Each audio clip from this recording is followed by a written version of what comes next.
প্রিয় ভাই বোনেরা, কেমন আছো তোমরা?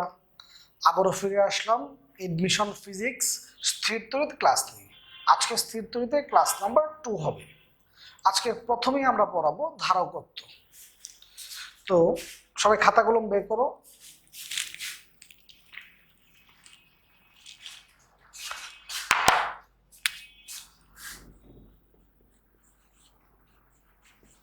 ধারকত্ব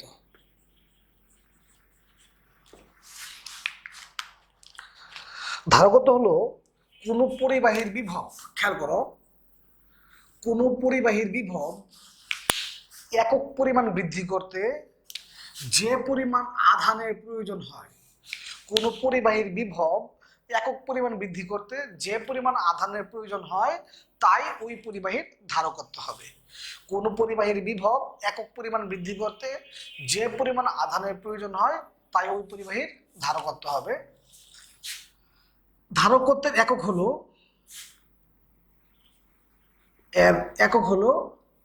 ফ্যারাড। এর একক হলো ফ্যারাড।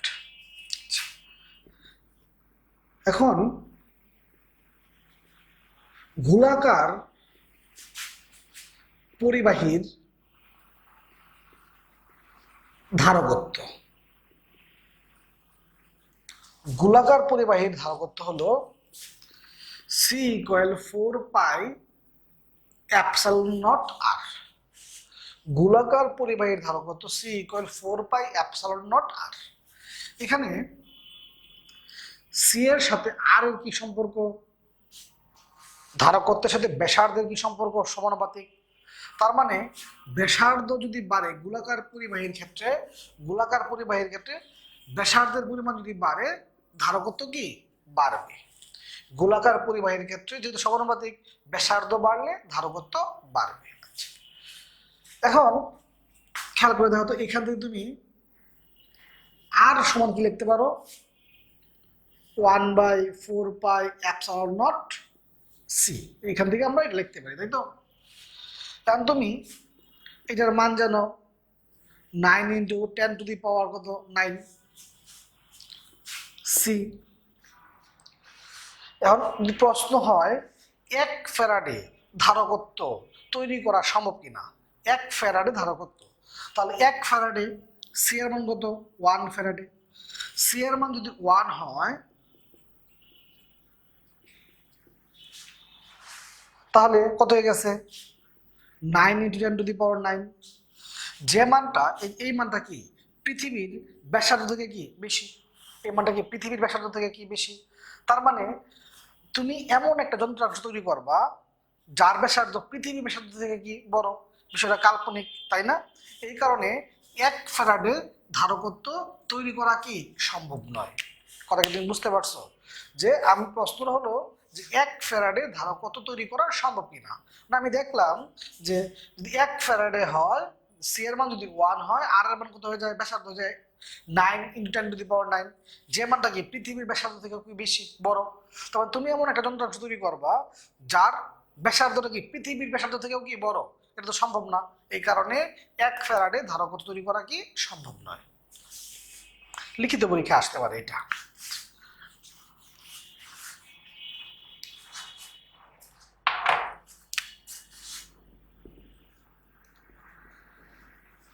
সমান্তরাল পাত ধারকের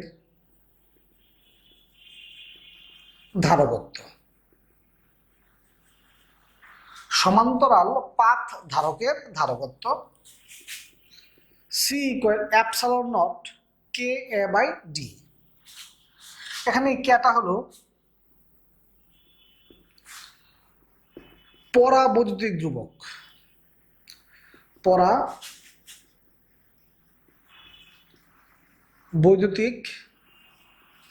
ধ্রুবক বা ডাইইলেকট্রিক ধ্রুবক।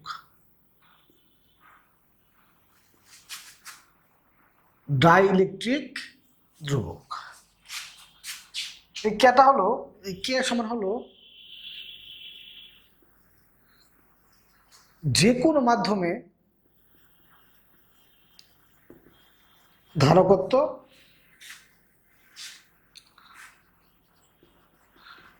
শূন্য মাধ্যমে ধারকত্ব। এটা হলো যে কোনো মাধ্যমে ধারকত্ব বা শূন্য, যে কোনো মাধ্যমে ধারকত্ব আর শূন্য মাধ্যমে ধারকত্বের অনুপাতটা হলো পরাবৈদ্যুতিক ধ্রুবক বা ডাইইলেকট্রিক ধ্রুবক, সি বাই সি নট। এখন এই শূন্য মাধ্যমে ধারকত্বের মানটা, শূন্য মাধ্যমে ধারকত্বের মানটা সর্বনিম্ন হয়। শূন্য মাধ্যমে ধারকত্বের মানটা কি হয়? সর্বনিম্ন। শূন্য মাধ্যমে ধারকত্বের মানটা কি? সর্বনিম্ন। তো এই মানটা যদি সর্বনিম্ন হয়, ভাগ দিলে মানটা কি হয়ে যাবে? 1 থেকে কি বড়, 1 থেকে কি হয়ে যাবে? বড়। তার মানে এই মানটা, এই যে এই মানটা, এই মানটা 1 থেকে কি বড়। যেহেতু এটা কি সর্বনিম্ন, তখন ভাগ দিলে মানটা অবশ্যই কি হবে? 1 থেকে কি হবে? বড় হবে। এই কারণে পরাবৈদ্যুতিক ধ্রুবক বা ডাইইলেকট্রিক ধ্রুবকের মান 1 থেকে কি হয়? বড় হয়। পরাবৈদ্যুতিক ধ্রুবক বা ডাইইলেকট্রিক ধ্রুবকের মান 1 থেকে কি হয়? বড় হয়।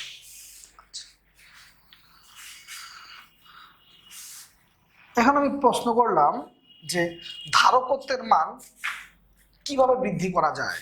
প্রশ্ন করলাম এরকম, ধারকত্বের মান কিভাবে বৃদ্ধি করা যায়। তো খেয়াল করে হতো এই ধারকত্বের সাথে ক্ষেত্রফলের কি সম্পর্ক? সর্বাধিক সম্পর্ক। আর দেখাই দিই, এই যে একটা পাত, এই যে একটা পাত, দুইটা সমান্তরাল পাত, এর দৈর্ঘ্য আছে, এর দৈর্ঘ্য আছে, প্রস্থ আছে, তার মানে কি ক্ষেত্রফল আছে, তাই না? এলো এই ক্ষেত্রফল। এই দুইটা পাতের যে মধ্যবর্তী দূরত্ব, এটা হলো ডি। এবং দুইটা পাতের মাঝখানে বিভিন্ন মাধ্যম থাকতে পারে, ধরলাম কে মাধ্যম, ধরলাম কি কে মাধ্যম। একটা পাতকে আমরা কি করি? অন্তরিত করি, মানে ভূমির সাথে সংযুক্ত করি। অন্তরিত করি মানে কি? ভূমির সাথে সংযুক্ত করি। আচ্ছা, তাহলে এই ধারকত্বের সাথে আমি বললাম ধারকত্বের মান কিভাবে বৃদ্ধি করা যায়। তাহলে এই ধারকত্বের সাথে ক্ষেত্রফলের কি সম্পর্ক? সমানুপাতিক। তার মানে ক্ষেত্রফলের মান যদি বাড়ে, ধারকত্ব বাড়বে। ধারকত্বের সাথে দূরত্বের কি সম্পর্ক? ধারকত্বের সাথে দূরত্বের কি সম্পর্ক? ব্যস্তানুপাতিক। তার মানে দূরত্বের মান যদি কমে, ধারকত্ব কি বাড়বে। তারপর তোমার এই সি এর সাথে এই মাধ্যমাঙ্কের কি সম্পর্ক? সমানুপাতিক। তার মানে এই মাধ্যমাঙ্কের মান যত বড় হবে, ধারকত্বের মান তত কি হবে? বেশি হবে। মাধ্যমাঙ্কের মান মানে এই কে এর মান যত বড় হবে, ধারকত্বের মান তত কি হবে? বৃদ্ধি পাবে। আরেকটা এটার মুখস্থ, একটি পাতকে, একটি পাতকে অন্তরিত করে, অন্তরিত মানে কি? ভূসংযুক্ত করে। ঠিক আছে কি? একটি পাতকে অন্তরিত করে আমরা কি বললাম? ধারকত্বের মান কিভাবে বৃদ্ধি করতে পারি। তাহলে কি বললাম? অন্তরিত মানে না, এটা হলো ভূসংযুক্ত, ভূসংযুক্ত করে, ভূসংযুক্ত। অন্তরিত মানে হলো আমরা চার্জ দিই না, চার্জ তারের মধ্যে মনে করো যে কোনো চার্জ প্রদান করি, সেটা হলো অন্তরিত। আর এই সিম্বল হলো ভূসংযুক্ত। তার মানে আমরা ক্ষেত্রফলের মান যদি বৃদ্ধি করি, ধারকত্বের মান বৃদ্ধি পাবে। দূরত্বের পাত দুটার মধ্যে দূরত্ব যদি কমাই, ধারকত্ব কিভাবে? দূরত্ব কমালে ধারকত্ব বৃদ্ধি পাবে। মাধ্যমিকের মান যত বেশি হবে, ধারকত্ব বৃদ্ধি পাবে। এবং একটি পাতকে ভূসংযুক্ত করে আমরা ধারকত্বের মান বৃদ্ধি করতে পারি। আর গোলাকার পরিবাহীর ক্ষেত্রে আমরা দেখছিলাম যে এর সাথে ব্যাসার্ধের কি সম্পর্ক? সমানুপাতিক। তার মানে ব্যাসার্ধের, গোলাকার পরিবাহীর ক্ষেত্রে ব্যাসার্ধের মান যদি বাড়ে, ধারকত্ব বাড়বে।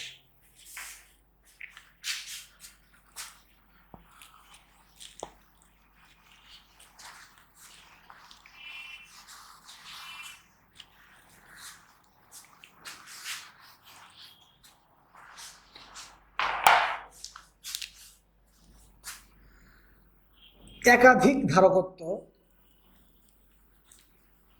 একাধিক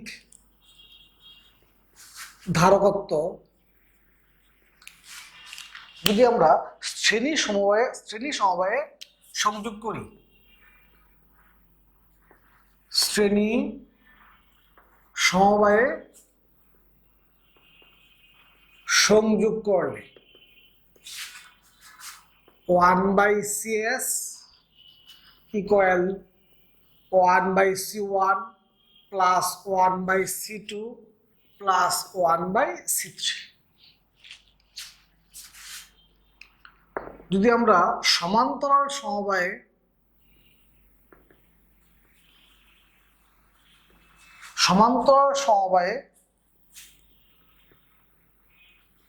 সংযুক্ত করলে C1 plus C2 plus C3, ধারকত্বের মান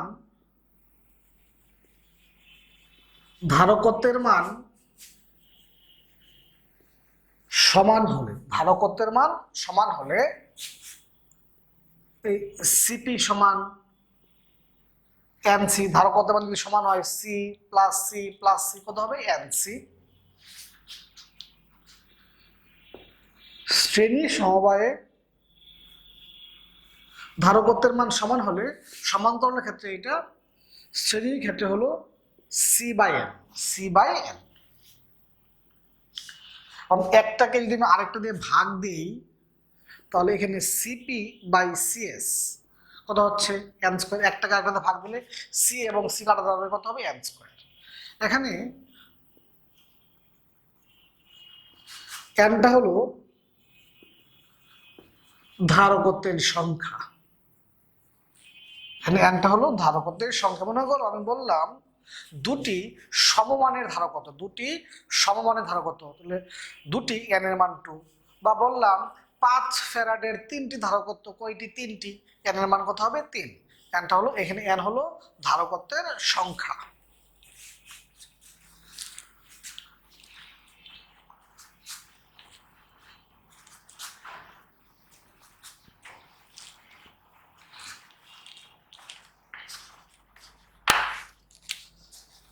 সঞ্চিত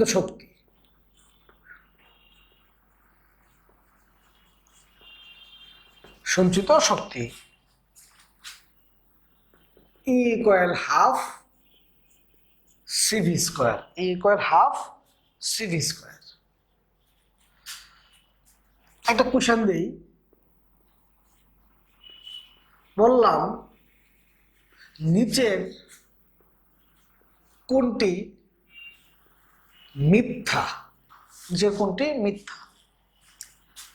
এর নাম্বার দিলাম E equal half CV square, E equal half QV, C number দিলাম half Q square by C, D number দিলাম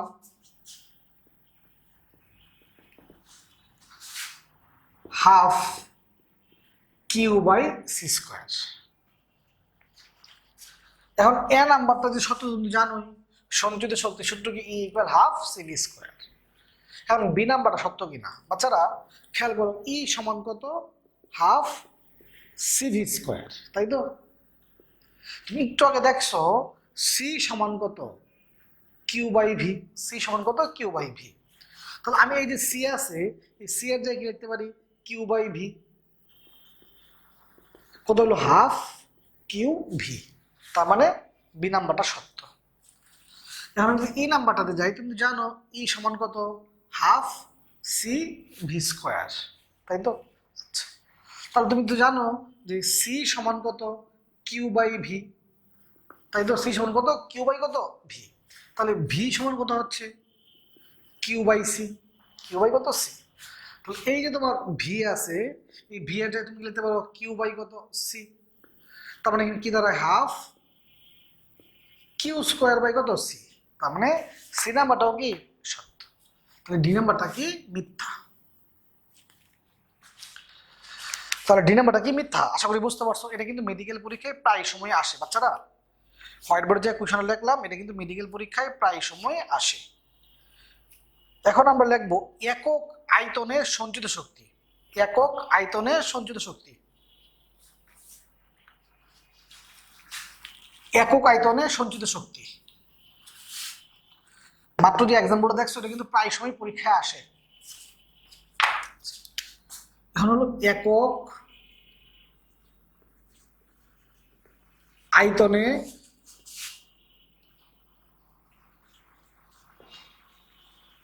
সঞ্চিত শক্তি, এটাকে ই প্রাইম দিলাম। একক আয়তনের সঞ্চিত শক্তিটা আমি ই প্রাইম দিলাম, half epsilon not E square. এর ইটা হলো তড়িৎ প্রাবল্য, এটা হলো তড়িৎ প্রাবল্য। একক আয়তনের সঞ্চিত শক্তিকে আমি ই প্রাইম দিয়ে প্রকাশ করলাম, half epsilon not E square. এটা কি তড়িৎ প্রাবল্য। বাচ্চারা সবাই শীট বের করো। শীটের আমরা গত ক্লাসে 1 থেকে 24 পর্যন্ত পড়ছিলাম, তাই তো? আমি প্রথম তোমাকে এই ধারকত্ব এবং সঞ্চিত শক্তি রিলেটেড অঙ্কগুলো শেষ করব, তারপর দ্বিমেরু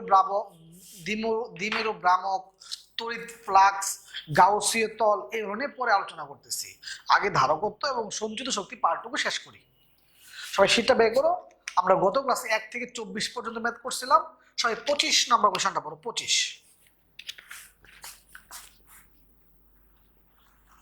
25 নম্বর প্রশ্নটা পড়ো। পড়ছো? ফাইন। তো প্রশ্ন বলতে সমান্তরাল ধারকত্ব, একটা হলো গোলাকার পরিবাহীর ক্ষেত্রে ধারকত্ব, আর একটা সমান্তরাল পাত ধারকের ধারকত্ব। তো 25 নম্বর কোশ্চেনটা পড়ছো। 25 নম্বর কি বলছে? সমান্তরাল। তো সমান্তরাল পাত ধারকের ধারকত্ব কি হয়? C equal epsilon naught K A by D. সবাই 25 নম্বর প্রশ্নটা পড়ছো। ধারকত্বের অঙ্ক, তাই না? ধারকত্ব দুই রকম হয়, একটা গোলাকার পরিবাহীর ক্ষেত্রে ধারকত্ব হয়, আর একটা সমান্তরাল পাত ধারকত্বের ধারকত্ব হয়। যেহেতু সমান্তরাল বলছে, সমান্তরাল সূত্রটা কি? C equal epsilon naught K A by কত ডি। এটাই। 26 নম্বর প্রশ্নটা পড়ো। 26 নম্বর প্রশ্ন পড়ো। দেখো এখানেও বলছে সমান্তরাল পাত ধারক। ফাইন। প্রশ্নের দূরত্ব, তোমার দূরত্বের মান দেওয়া আছে, ধারকত্বের মান দেওয়া আছে, ক্ষেত্রফলের মান চাইছে। যদি প্রশ্নের মধ্যে মাধ্যমাঙ্কের মান দেয়া না থাকে, এই মাধ্যমাঙ্কের মান যদি দেয়া না থাকে তাহলে কে লেখা দরকার নাই। যদি প্রশ্নের মধ্যে এই মাধ্যমাঙ্কের মান, এই কে এর মান যদি দেয়া না থাকে তাহলে সূত্রের মধ্যে কে লেখার প্রয়োজন নাই। তাহলে এখান থেকে তুমি কার মান বের করবা? কে এর মানটা বের করবা। অ্যাপসিলনের মান কি তোমার মুখস্থ। 27 নম্বর কোশ্চেনটা বড়। 27 তোমার কাজ হলো প্রশ্নটা পরে বুঝা এটা এই সূত্রের অঙ্ক আমাকে এভাবে করতে হবে। যুগ বিঘ্নে তোমার এত ভাবার চিন্তা ভাবনা করার কোনো প্রকার প্রয়োজন নাই। শুনতে পাইছো? যদি ভার্সিটিতে ক্যালকুলেটর না থাকে, দেখো এমন ভাবে 25 নম্বরের মতো শুধু সূত্রটাই আসবে, বা মানগুলো এমন ভাবে দেওয়া থাকবে তোমার ক্যালকুলেটর লাগবে না। শুনতে পাইছো? তোমার কাজ হলো প্রশ্নটা পরে বুঝা এটা কোন সূত্রে তুমি করবা। তো 27 নম্বর কোশ্চেনটা পড়ো। 27 নাম্বারটা দেখা হচ্ছে একটি সমান্তরাল পাত ধারক, তাই তো? সমান্তরাল পাত ধারক।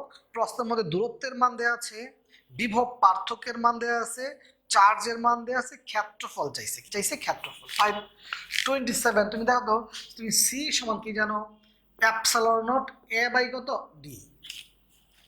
কিন্তু প্রশ্নের মধ্যে ধারকত্বের মান দেয়া নাই। তুমি কিন্তু জানো ধারকত্ব সমান কত? কিউ বাই কত ভি। ধারকত্ব সমান কত? Q by V. তাহলে আমরা এই সি এর জায়গায় কি লিখতে পারি? Q by V. কারণ তুমি যদি প্রশ্নটা খেয়াল করো, দেখো প্রশ্নের মধ্যে দূরত্বের মান দেয়া আছে, বিভবের মান দেয়া আছে, চার্জের মান দেয়া আছে, অ্যাপসিলন নটের মান কি তোমার মুখস্থ। প্রশ্নে এই এ এর মানটা চাইছে। তাহলে এ সমান কত হচ্ছে? এ সমান কত হচ্ছে তোমার Q D by epsilon naught V. পরীক্ষায় তো এতটুকুই আসতে পারে। নিচের কোনটি সঠিক সূত্র? নিচের কোনটি সঠিক সূত্র? তাহলে এই অপশন এভাবে থাকবে, তো অবশ্যই তোমার ক্যালকুলেটর লাগবে না। তো বাচ্চারা, যেহেতু সমান্তরাল পাত ধারক, সি সমান কত? Epsilon naught A by D. ঠিক আছে?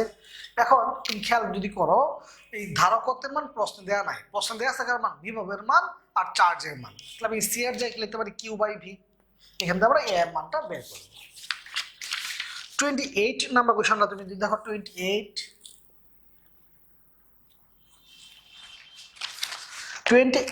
নাম্বার কোশ্চেন যদি দেখো, প্রশ্ন বলছে ব্যাস ও দূরত্ব দুটিকেই দ্বিগুণ করা হলো। ব্যাস এবং দূরত্ব দুটিকেই দ্বিগুণ করা হলো। এই দ্বিগুণ, 3 গুণ, 4 গুণ, অর্ধেক, এই অঙ্কগুলো কিন্তু পরীক্ষায় বেশি আসতেছে এখন। হ্যাঁ, তো তুমি ব্যাস কি করছো? দ্বিগুণ। কার দ্বিগুণ? অবশ্যই আগেরটার দ্বিগুণ। দূরত্ব কি করছো? দ্বিগুণ। ব্যাসও করছো দ্বিগুণ, দূরত্ব করছো দ্বিগুণ, কারণ ধারকত্ব কত গুণ হবে? ফাইন। কারণ তুমি সি ইকুয়াল কি জানো? সি ইকুয়াল জানো অ্যাপসালন নট এ বাই কত? ডি। সি ইকুয়াল তুমি কি জানো? অ্যাপসালন নট এ বাই কত? ডি। ফাইন। তাহলে এত ক্ষেত্রফল, ক্ষেত্রফল মানে কি? পাই আর স্কয়ার, পাই আর স্কয়ার। তাহলে আর তো ব্যাসার্ধ, ব্যাসার্ধ মানে কি? ব্যাস বাই 2, ব্যাস বাই কত? 2। তাহলে এখানে কি হচ্ছে? Epsilon naught pi d1 square by 4 d1, তাই তো? তো অনুরূপভাবে c2 সমান কত হচ্ছে? Epsilon naught pi d2 square by কত? 4 d2। এটাকে 1 দিলা, এটাকে 2 দিলা, 2 ভাগ 1 হতে, 2 ভাগ 1 হতে c2 বাই c1। তো এই ধারকত্বের সাথে ব্যাসের কি সম্পর্ক? সমানুপাতিক, বর্গের সমানুপাতিক। তাহলে সমানুপাতিক মানে কি? উপরে 2 লেখছো, উপরে কি লিখবা? 2। সেম। সমানুপাতিক মানে কি? সেম। বর্গের সমানুপাতিক। কিন্তু এই ধারকত্বের সাথে দূরত্বের কি সম্পর্ক? ব্যস্তানুপাতিক। ধারকত্বের সাথে দূরত্বের কি সম্পর্ক? ব্যস্তানুপাতিক। আর ব্যস্তানুপাতিক মানে উল্টা। উপরে 2 লেখছো, দূরত্ব কিন্তু উপরে কি লিখবা? 1। উল্টাটা লিখবা। তাহলে এর সাথে এর সমানুপাতিক সম্পর্ক, এই কারণে উপরে 2 উপরে 2, নিচে 1 নিচে 1।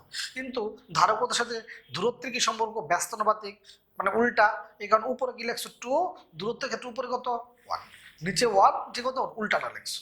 এখন তুমি যদি খেয়াল করো, এই d2 এর মান কত? 2 d1।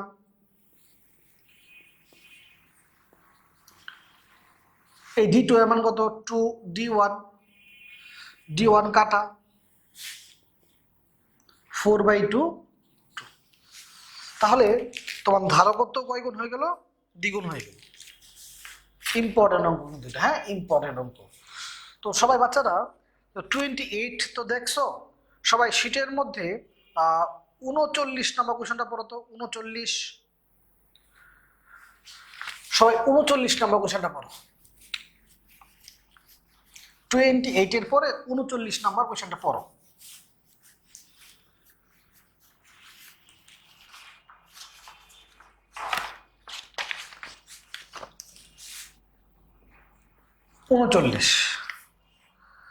দেখো এখানে কি বলছে? যে দূরত্ব দ্বিগুণ,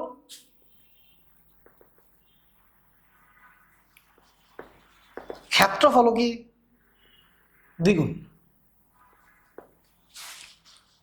বলছে দূরত্ব দ্বিগুণ বৃদ্ধি, ক্ষেত্রফল দ্বিগুণ বৃদ্ধি। যদি প্রশ্ন বলতো ক্ষেত্রফল দ্বিগুণ হ্রাস, যদি প্রশ্ন বলতো ক্ষেত্রফল দ্বিগুণ হ্রাস, তখন কিন্তু তুমি এভাবে লাগতা। যদি প্রশ্ন বলতো ক্ষেত্রফল দ্বিগুণ হ্রাস, তাহলে কিন্তু তুমি এভাবে লাগতা। বলছে দ্বিগুণ বৃদ্ধি, দ্বিগুণ বৃদ্ধি, দ্বিগুণ বৃদ্ধি। তাহলে সি ইকুয়াল তুমি কি জানো? অ্যাপসালন নট এ বাই কত? ডি। তা তুমি যদি খেয়াল করো, এই ধারকত্বের সাথে ক্ষেত্রফলে কি সম্পর্ক? সমানুপাতিক। যদি সমানুপাতিক, উপরে 2 লেখছ, উপরে 2 লিখবা, নিচে 1 নিচে 1। ধারকত্বের সাথে দূরত্বের কি সম্পর্ক? ব্যস্তানুপাতিক। তাহলে উপরে 2 লেখছ, উপরে কি লিখবা? 1। ক্ষেত্রফল কত? 2a1। দূরত্ব 2d1, কত হয়ে গেল? 1। তার মানে ধারকত্ব পূর্বের সমান বা অপরিবর্তিত থাকবে। ধারকত্ব পূর্বের সমান বা অপরিবর্তিত থাকবে। ফাইন। এখন বাচ্চারা 29 নাম্বার কোশ্চেন পড়ো। 29 নাম্বার কোশ্চেনটা পড়ো।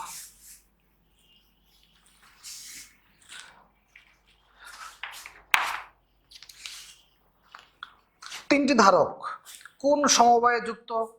বলতে সমান্তরাল সমবায়ে যুক্ত। C1 plus C2 plus C3।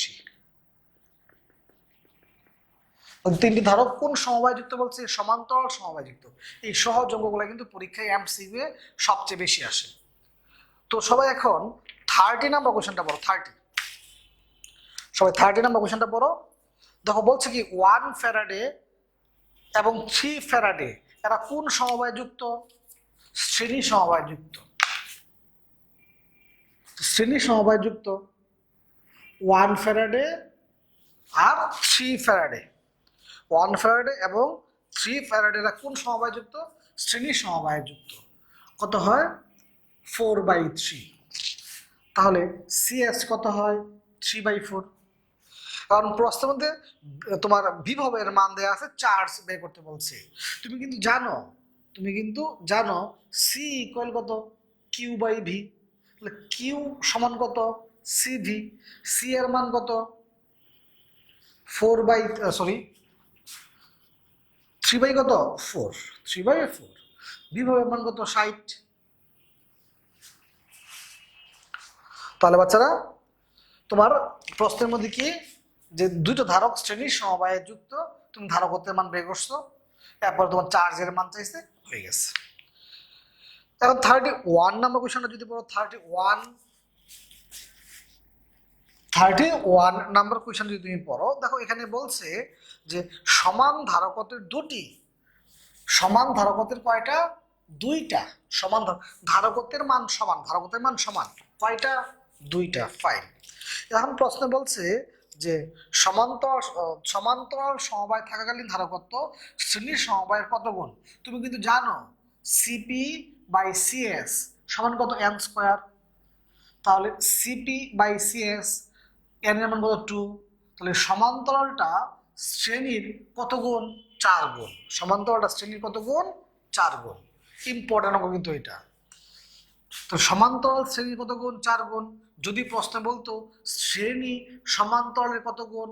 1/4 গুণ। যদি এখান থেকে বলতো সমান্তরাল আর শ্রেণীর অনুপাত কত?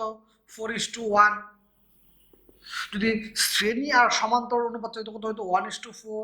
এগুলো কিন্তু খুব ইম্পর্টেন্ট অঙ্ক। তাহলে এই অঙ্কের মধ্যে বলছে, এই অঙ্কটার মধ্যে বলছে সমান্তরাল শ্রেণীর কত গুণ? 4 গুণ। যদি প্রশ্ন বলতো শ্রেণী সমান্তরালের কত গুণ? 1/4 গুণ। যদি প্রশ্ন বলতো সমান্তরাল ও শ্রেণীর অনুপাত কত? 4:1। যদি বলতো শ্রেণী আর সমান্তরাল অনুপাত কত? 1:4। খুব ইম্পর্টেন্ট অঙ্ক। তো বাচ্চারা সবাই 32 নম্বর কোয়েশ্চনটা পড়ো। 32 দেখো 31 এবং 32 দুটো একরকমই অঙ্ক, তাই না? 31 বুঝাইছি মানে কি 32 বোঝানো শেষ হয়ে গেছে। সবাই 33 নাম্বার কোয়েশ্চনটা পড়বা। 33 নাম্বার কোয়েশ্চনটা কি? যে 3 মাইক্রোফ্যারাডে ধারকত্ব বিশিষ্ট একটি ধারককে 200 ভোল্ট ব্যাটারি দ্বারা সঞ্চিত শক্তি চাইছে। কি চাইছে? সঞ্চিত শক্তি। এইগুলো কিন্তু ইম্পর্টেন্ট অঙ্ক। সঞ্চিত শক্তির সূত্র কি? Half CV²। ধারকত্বের মানও দেওয়া আছে, বিভবের মানও দেওয়া আছে। ধারকত্বের মান দেওয়া আছে, বিভবের মান দেওয়া আছে। তাহলে মানগুলো বসাইলে আমাদের আনসার হয়ে যাবে। তাহলে তোমরা 34 নাম্বার কোশ্চেনটা পড়ো। 34 নাম্বার কোশ্চেনটা যদি তুমি পড়ো, তো প্রশ্নের মধ্যে চার্জের মান দেওয়া আছে, কাজ বের করতে বলছে। তুমি গত ক্লাসে তুমি কিন্তু এটা পড়ছিলা যে একক ধনাত্মক চার্জকে তড়িৎ ক্ষেত্রে আনতে যে পরিমাণ কাজ সাধিত হয় ওইটা আমাদের তড়িৎ বিভব। একক ধনাত্মক চার্জকে তড়িৎ ক্ষেত্রে আনতে যে পরিমাণ কাজ সাধিত হয় ওইটা কি আমার তড়িৎ বিভব। গত ক্লাসে আমি কিন্তু বিভব পড়াইছিলাম। W=QV। Q এর মানও দেয়া আছে, V এর মানও দেয়া আছে। যারা ডাক্তার মেডিকেল পরীক্ষা কিন্তু এইসব অঙ্কই আসে। 2 দুগুণে 4, 4 দুগুণে 8, এইসব অঙ্কই কিন্তু পরীক্ষায় আসে। এত ঝামেলাপূর্ণ পরীক্ষায় আসে না। 35 নাম্বার কোয়েশ্চন দেখো, এখানে ধারকত্ব দেয়া আছে, বিভব দেয়া আছে, বলছে চার্জ কত, তাই না? তুমি C ইকুয়াল কি জানো? Q/কত? V। তাহলে Q সমান কত? CV। 36 36 নাম্বার কোশ্চেনটা যদি পড়ো,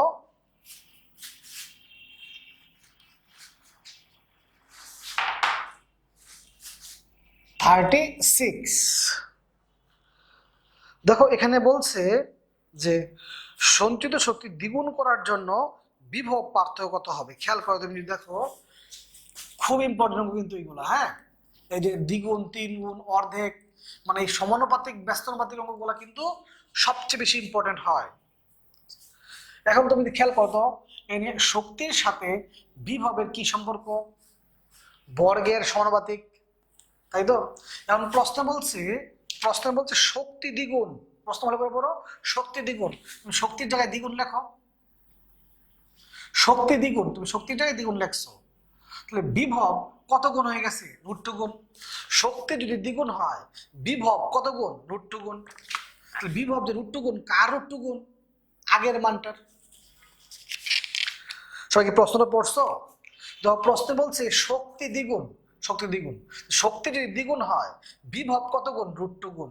কার √2 গুণ? আগের মানটার। আগের মানটা কি দেওয়া আছে? ভি। আমি জানি অনেকেই কম বুঝছো। তাহলে 37 নাম্বার কোশ্চেনটা দেখো, 37 নাম্বার কোশ্চেনটা তুমি যদি দেখো, এখানে বলছে যে বিভব প্রথম ছিল ভি, পরে হয়েছে 3v। তাহলে বিভব কয় গুণ হয়েছে?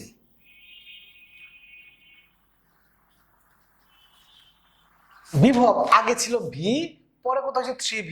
তাহলে বিভব কয় গুণ হয়েছে? বিভব 3 গুণ হয়েছে। বিভব কয় গুণ হয়েছে? 3 গুণ হয়েছে। তাহলে বিভব 3 গুণ হয়েছে, তুমি বিভবের জায়গায় 3 গুণ লেখো। কয় গুণ? 3 গুণ। তুমি যে 3 গুণ লেখো, তাহলে শক্তি কয় গুণ হয়ে গেছে? 9 গুণ। তার মানে বিভব যদি 3 গুণ হয়, শক্তি কয় গুণ হবে? 9 গুণ। বুঝতে পারছো? আচ্ছা, এখন সবাই 38 নাম্বার কোশ্চেনটা পড়ো। 38টা পড়ানোর আগে আমি এক্সট্রা আরেকটা কোয়েশ্চন তোর মেইন বই থেকে আমি লিখে দিব।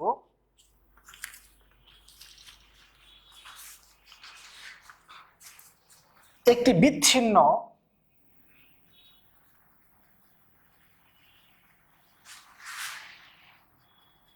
সমান্তরাল পাথ ধারকের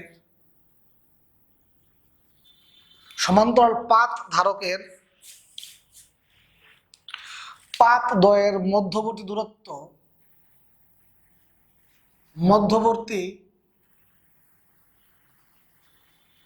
দূরত্ব দ্বিগুণ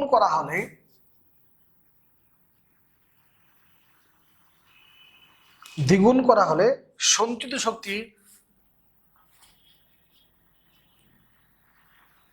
সঞ্চিত শক্তির কি পরিবর্তন হবে? সঞ্চিত শক্তির কি পরিবর্তন হবে? এটা তোমার আমির হোসেন স্যারের বইয়ের, এটা তোমাদের এই আমির হোসেন স্যারের বইয়ের এক উদাহরণ একটা অঙ্ক আছে, এরও ইম্পর্টেন্ট অঙ্ক। তবে সমান্তরাল পাথ ধারক, তাই তো? সমান্তরাল পাথ ধারক। তো সমান্তরাল ধারকত্বের সূত্র কি? C equal epsilon not K A by কত? ডি। সমান্তরাল পাথ ধারকের সূত্র এটা। কিন্তু এখানে তো চাইছে সঞ্চিত শক্তির সূত্র কি? E equal half C V square, তাই তো? কারণ প্রশ্ন বলছে দূরত্ব দ্বিগুণ, এখানে তো দূরত্ব নাই। তাহলে আমি এই সি সমান কি জানি? সি সমান কি জানি? Epsilon not K A by কত? Epsilon not K A by D. C সমান epsilon K A by D V square. তাহলে এখানে দেখো তো শক্তির সাথে দূরত্বের কি সম্পর্ক? ব্যস্তানুপাতিক। শক্তির সাথে তোমার দূরত্বের কি সম্পর্ক? ব্যস্তানুপাতিক। দূরত্ব কি বলছে? দ্বিগুণ। তুমি দূরত্বের জায়গায় দ্বিগুণ লেখো। দূরত্ব দ্বিগুণ লেখছো। তাহলে দূরত্ব যদি দ্বিগুণ হয়, শক্তি কি হয়ে গেছে? অর্ধেক। দূরত্ব যদি দ্বিগুণ হয়ে যায়, শক্তি কি হয়ে যাবে? দূরত্ব দ্বিগুণ হলে শক্তি কি হয়ে যাবে? অর্ধেক। এটা কিন্তু আমির হোসেন স্যারের বইয়ে উদাহরণ একটা অঙ্ক, এরকম ইম্পর্টেন্ট অঙ্ক। তাহলে আমরা দেখলাম সঞ্চিত শক্তি চাইছে, আমরা E equal half C V square জানি, এখানে দূরত্ব নাই। দূরত্ব আনতে হবে। সমান্তরাল পাত ধারকের সূত্র কি epsilon not K A by D, আমরা সি এর জায়গায় লিখলাম কে এ বাই ডি। শক্তির সাথে ধারকত্বের কি সম্পর্ক, ব্যস্ত অনুপাতিক, দূরত্ব দ্বিগুণ, শক্তি কি হয়ে যাবে অর্ধেক। ফাইন। এখন আবার আমরা শীটে চলে যাব। তো শীটের সবাই 38 নম্বর কোশ্চেনটা পড়ো, 38।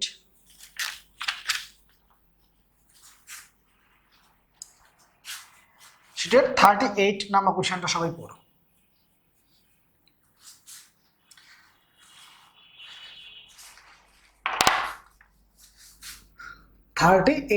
নাম্বার কোয়েশ্চেন, 38 নাম্বার কোয়েশ্চেন তুমি যদি পড়ো, তো বলছে 4 মাইক্রোফ্যারাডের 4টি ধারক। 4 মাইক্রোফ্যারাডের কয়টি ধারক? 4টি ধারক, তাই তো? তাহলে মানে কি ধারকত্বের মান সমান। আর প্রশ্ন হচ্ছে কোন সমবায়ে যুক্ত, বলছে সিরিজে। কি বলছে? সিরিজে। তুমি জানো যে শ্রেণী, সিরিজ এগুলো একই কথা। শ্রেণী, সিরিজ, সারি, অনুক্রম এগুলো কিন্তু একই কথা। শ্রেণী, সিরিজ, সারি, অনুক্রম এগুলো একই কথা। তাহলে সিরিজে সি বাই কত? এন। যদি ধারকত্বের মান সমান হয়, সমান্তরাল বললে সূত্র কি হয়? N C. শ্রেণী বললে সূত্র কি হয়? C by N. আর এই দুইটাকে যদি একসাথে লেখো সূত্র কি হয়? N square. তো এই অঙ্কটার মধ্যে তো শুধুমাত্র শ্রেণী বলছে, সি বাই কত? এন। 4 মাইক্রোফ্যারাডে কয়টি? 4টি। 1 মাইক্রোফ্যারাডে। ঢাকা ভার্সিটির খুব প্রিয় অঙ্ক এটা, প্রায় সময় আসে। 39 নম্বর অঙ্ক তো আমরা একটু আগেই করছি, তাই না? 40 নম্বর অঙ্ক।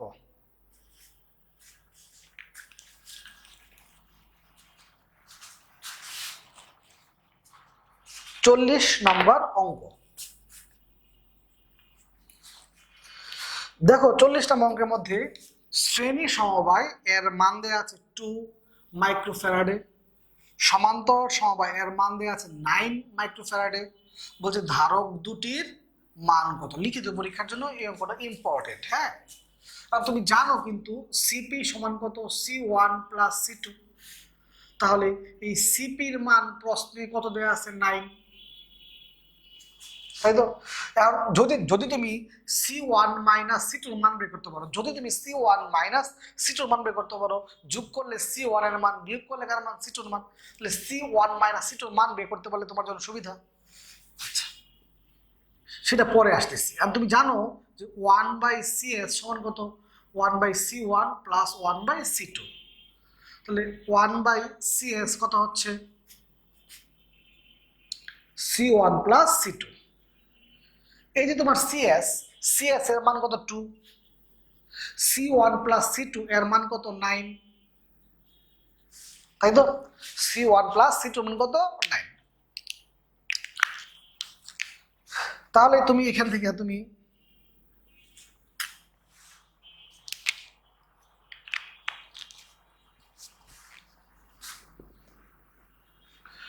C1 C2 কত পাই গেছো? 18। C1 C2 কত পাই গেছো? 18। এখন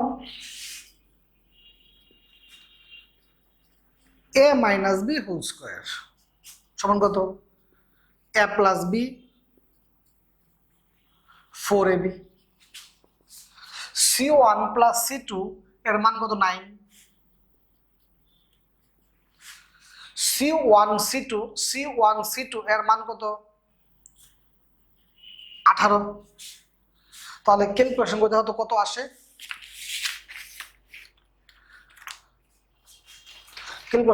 কত আসে? 9 স্কোয়ার মাইনাস 4 ইন্টু 18 কত? 9। তাহলে C1 মাইনাস C2 কত? 3। প্লাস মাইনাস লিখলাম না। 2 নং সমীকরণ।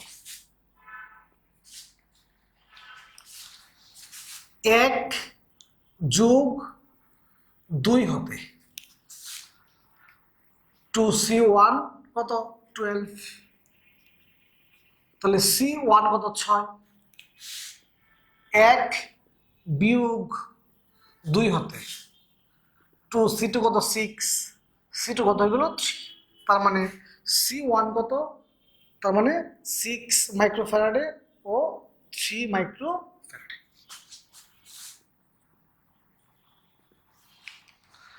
লিখিত পরীক্ষার জন্য ইম্পর্টেন্ট। সবাই 41 নাম্বার কোশ্চেনটা পড়ো তো। 41, সবাই 41 নাম্বার কোশ্চেনটা পড়ো।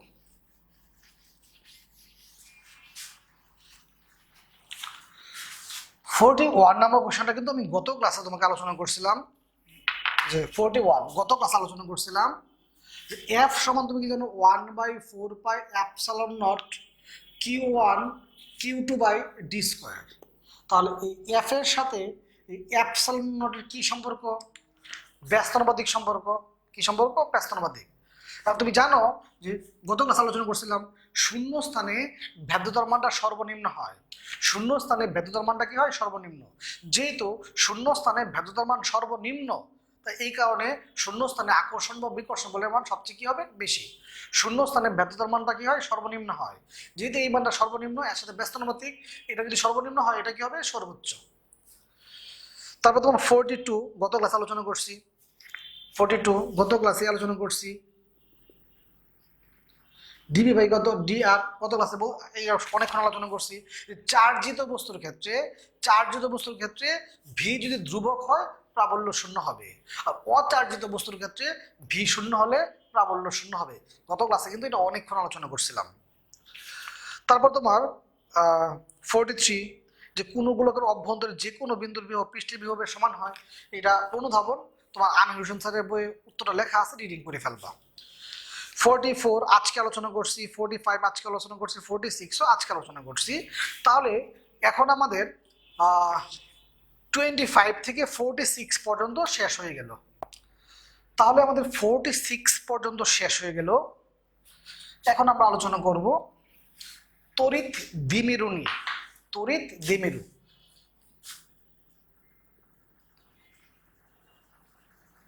তড়িৎ দ্বিমেরু। তড়িৎ দ্বিমেরু হলো দুটি সমপরিমাণ কিন্তু বিপরীত ধর্মী বিন্দু চার্জ যদি পরস্পরের খুব কাছাকাছি অবস্থিত হয়। দুটি সমপরিমাণ কিন্তু বিপরীত ধর্মী বিন্দু চার্জ যদি পরস্পরের খুব কাছাকাছি অবস্থিত হয় তাহলে তড়িৎ দ্বিমেরু গঠিত হবে। মনে করো প্রোটন আর ইলেকট্রন,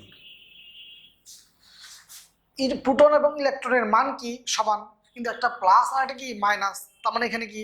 দুটা সমপরিমাণ, যে দুটা মান সমান, দুটা সমপরিমাণ কিন্তু বিপরীত ধর্মী বিন্দু চার্জ যদি খুব কাছাকাছি অবস্থিত হয় তাহলে তড়িৎ দ্বিমেরু গঠিত হয়। এখন দ্বিমেরু ভ্রামক নিয়ে একটু কথা বলবো। দ্বিমেরু ভ্রামক। দ্বিমেরু ভ্রামক হলো এই যে তোমার দুইটা সমপরিমাণ কিন্তু বিপরীত ধর্মী বিন্দু চার্জ, তাই তো? তাহলে এই দ্বিমেরু ভ্রামককে আমরা পি দ্বারা প্রকাশ করি। এই আধান দ্বয়ের মধ্যে যে কোনো একটি আধানের মান, চিহ্ন না কিন্তু, যে কোনো একটি আধানের মান এবং তাদের মধ্যবর্তী দূরত্বের গুণফলটাই হলো আমাদের দ্বিমেরু ভ্রামক। যে কোনো একটি আধানের মান এবং তাদের মধ্যবর্তী দূরত্বের গুণফলটাই কি? আমাদের দ্বিমেরু ভ্রামক। এখানে এই 2Lটা হলো আধান দ্বয়ের মধ্যবর্তী দূরত্ব। এই দ্বিমেরু ভ্রামকের দিক হলো ঋণাত্মক থেকে ধনাত্মকের দিকে। ঋণাত্মক থেকে ধনাত্মকের দিকে। যদি আমি একটা এক্সাম্পল দিই, এরকম বললাম পজিট্রন ও ইলেকট্রনের, সবটা প্রশ্ন লিখলাম না, শুধু মূল জায়গাটা লিখলাম। পজিট্রন ও ইলেকট্রনের মধ্যবর্তী দূরত্ব এত হলে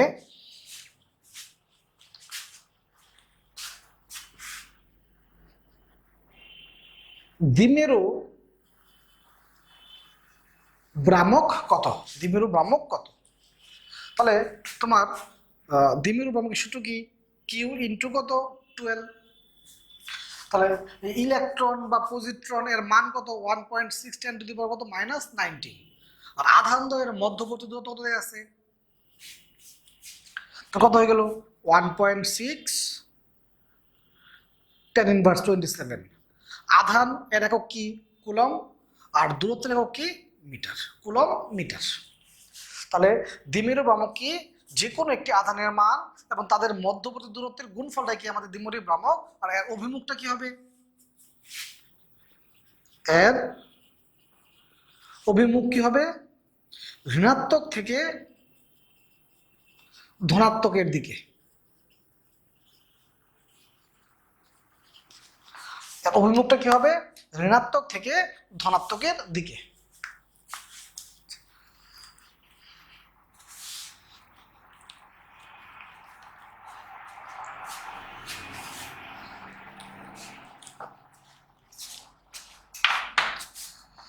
তড়িৎ দ্বিমেরুর জন্য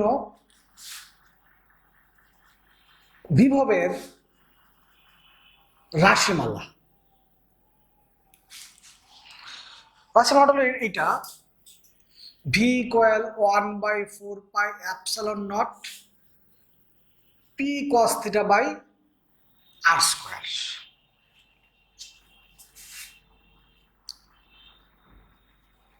বিন্দুটি যদি অক্ষের উপর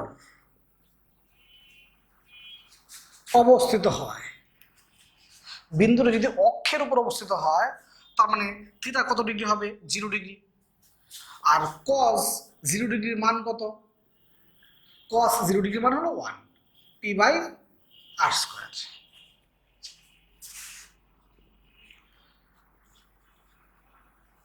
বিন্দুটি যদি অক্ষের উপর অবিলম্ব হয়, বিন্দুটি যদি অক্ষের উপর অবিলম্ব হয় তার মানে থিটা কত ডিগ্রি 90 ডিগ্রি। আর cos 90 ডিগ্রির মান কত হবে 0, cos 90 ডিগ্রির মান কত হবে 0। তড়িৎ দ্বিমেরুর ক্ষেত্রে প্রাবল্য নির্ণয়।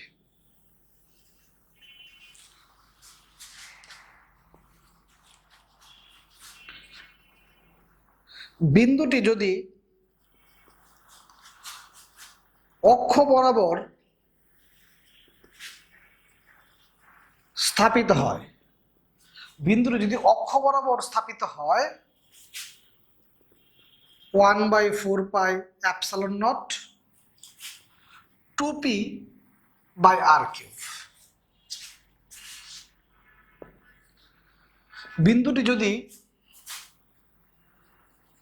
লম্ব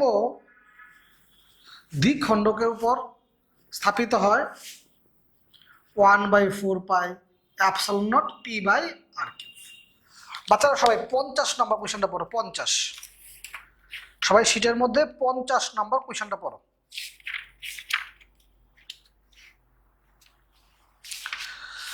পঞ্চাশ নম্বর কোয়েশ্চনটা পড়ো।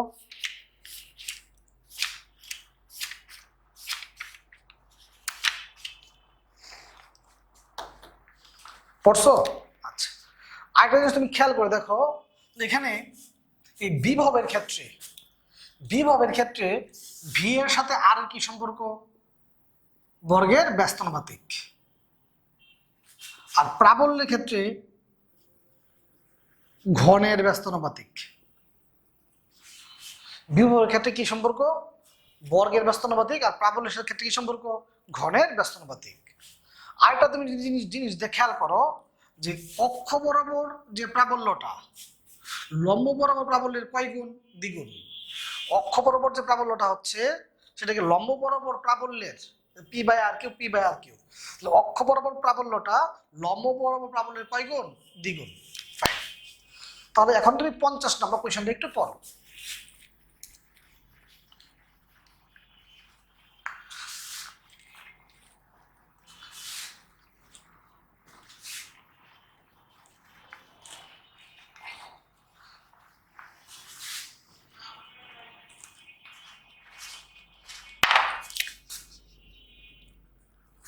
50।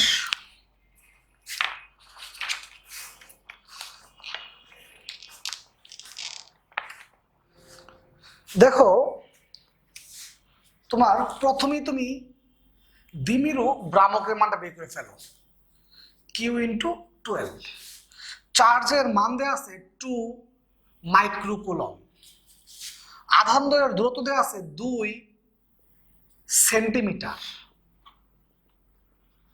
তাহলে আধান দ্বয়ের মান কত দেওয়া আছে 2 মাইক্রোকুলম এবং আধান দ্বয়ের মধ্যবর্তী দূরত্ব 2 সেন্টিমিটার। এখন ক নাম্বারটা তোমাকে বলছে যে প্রাবল্য নির্ণয় করো, প্রাবল্য নির্ণয় করো। তো প্রাবল্যের সূত্র কয়টা? দুইটা, এটা অক্ষ বরাবর, একটা লম্ব দ্বিখণ্ডকের উপর। তো ক নাম্বারটা তোমাকে বলছে দেখো যে অক্ষের উপর 1/4πε0 2p/r³। তাহলে এই মানটা কত? 9 × 10⁹। এই মানটা কত? 4 × 10⁻⁸। আর আর এর মান দেওয়া আছে 50 সেন্টিমিটার, 50 সেন্টিমিটার, 50 সেন্টিমিটার। তাহলে 9 × 10⁹, 8 tan−1/2³ মানে কত? 1/8। পরে বাকিটুকু যোগ বিয়োগ। খ নাম্বারটা তুমি যদি দেখো, খ নাম্বারটাও তোমাকে প্রাবল্য বের করতে বলছে, কিন্তু প্রাবল্যের সূত্র কয়টা? দুইটা, একটা অক্ষ বরাবর আর একটা লম্ব দ্বিখণ্ডকের উপর অবস্থিত। খ নাম্বার দেখো বলছে লম্ব দ্বিখণ্ডকের সূত্র কি? 1/4πε0 p/কত? r³। এই p এর মান তুমি পাইছো, সব মান তুমি জানো। 9 × 10⁹, p এর মান কত? 4 × tan−1/8। দূরত্ব কত দেওয়া আছে? 50 সেন্টিমিটার। তাহলে কত হচ্ছে? 36 × 10 1/8।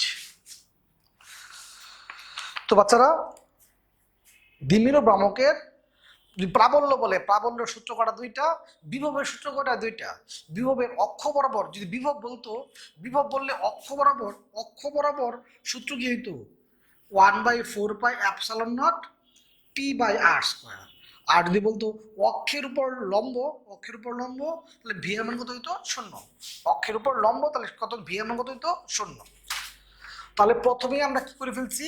দ্বিমেরু ভ্রামকটা বের করে ফেলছি। এই দ্বিমেরু ভ্রামক কত? এটা কিন্তু পরীক্ষায় আসতে পারে।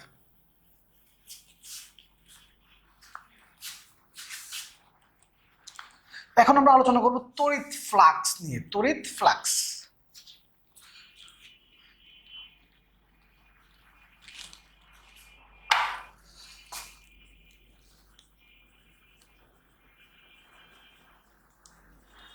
তড়িৎ ফ্লাক্সকে আমরা ফাই দ্বারা প্রকাশ করি। তড়িৎ ফ্লাক্স স্কেলার রাশি।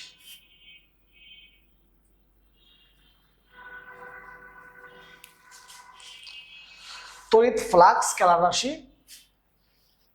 তড়িৎ প্রাবল্য এবং ক্ষেত্রফলের ডট গুণফলের কি হয়? তড়িৎ ফ্লাক্স হয়। তড়িৎ প্রাবল্য এবং কি ক্ষেত্রফলের ডট গুণফলের স্কেলার গুণফলের ক্ষেত্রে তড়িৎ ফ্লাক্স উৎপন্ন হয়।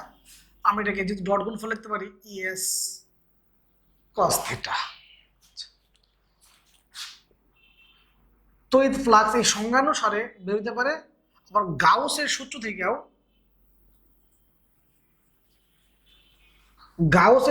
আমরা তড়িৎ ফ্লাক্স বের করতে পারি। গাউসের সূত্রটা হলো তড়িৎ ফ্লাক্স এদের মোট আধানের লিখলাম যে মোট আধানের 1/ε0 গুণ। গাউস সূত্রটা বলছে তড়িৎ ফ্লাক্সটা কি? মোট আধানের 1/ε0 গুণের সমান। গাউস সূত্র বলছে তড়িৎ কোন একটা বদ্ধ কল্পিত তলে এই তড়িৎ ফ্লাক্সের মানটা মোট আধানের 1/ε0 গুণের কি সমান। তাহলে তড়িৎ ফ্লাক্সের মানটা আমরা ইচ্ছা করলে এইখান থেকে বের করতে পারি। এখান তড়িৎ ফ্লাক্সের মান এখান থেকে বের হবে, আবার এখান থেকে বের হবে। তড়িৎ ফ্লাক্সের একক হলো ওয়েবার। তড়িৎ ফ্লাক্স একক হলো ওয়েবার। তো বাচ্চারা তড়িৎ flux E S cos theta এখান থেকে বের করা যায়, আবার এখান থেকে বের করা যায়। যদি প্রশ্নের মধ্যে তুমি দেখো শুধুমাত্র চার্জের মান দেয়া আছে, যদি তুমি প্রশ্নের মধ্যে শুধুমাত্র চার্জের মান দিয়ে বললো তড়িৎ তোমার তড়িৎ ফ্লাক্স কত, তাহলে তুমি এটা দেখতে পারবা। শুধুমাত্র চার্জের মান দিয়ে যদি প্রশ্নে বলে তড়িৎ ফ্লাক্স কত, এটা অন্যথায় এটা ইউজ করবা। যে প্রাবল্য দেয়া আছে বা ক্ষেত্রফল দেয়া আছে, তাহলে তুমি এই সূত্রতে মান বের করবা। শুনতে পাইছো কথা? আচ্ছা, তাহলে আমরা গাউসের সূত্রটা কি দেখলাম, যে কোনো একটি বদ্ধ কল্পিত তলে তড়িৎ ফ্লাক্সটা মোট আধানের 1/ε0 গুণের কি সমান। আমরা তড়িৎ ফ্লাক্সের একটা অঙ্ক দেখি। 47 নাম্বার কোশ্চেনটা যদি তুমি পড়ো, 47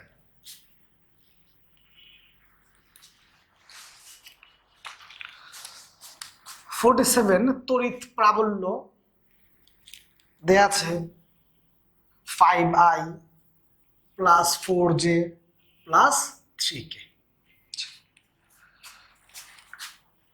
YZ তলের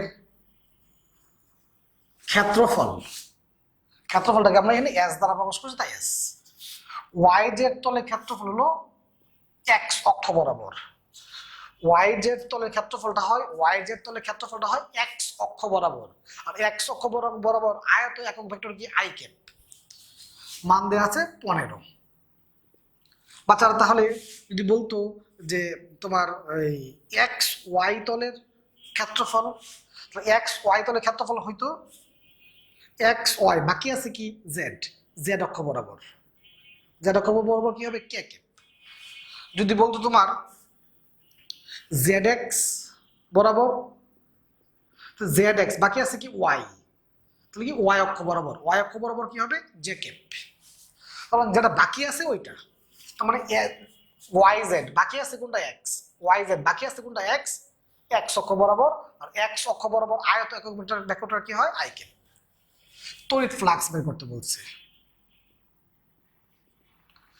তাহলে ডট গুণফল i এর সবগুলা গুণ, j এর সবগুলো নয়, j নাই 0, k নাই 0।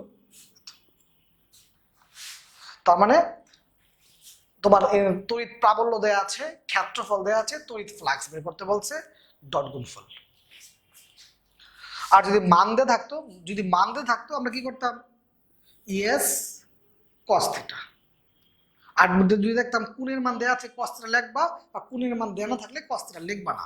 যেমন কাজ সমান তুমি কি জানো F.S কস থিটা। অনেক অঙ্কের সময় তুমি দেখছো যে কোণের মান দেয়া থাকে না, তখন তুমি ডব্লিউ সমান কি লিখছো Fs। ঠিক সেম ভাবে এটাও, যে কোণের মান দেয়া না থাকে, কোণের মান দেয়া নাই, তাহলে কস থিটা লেখার প্রয়োজন নেই। কোণের মান দেয়া থাকলে কস থিটা লিখবো। আর যদি এই অঙ্কটার মধ্যে ভেক্টরই দেয়া আছে, তাহলে ডট গুণফল। সবাই 48 নাম্বার কোশ্চেনটা পড়ো। 48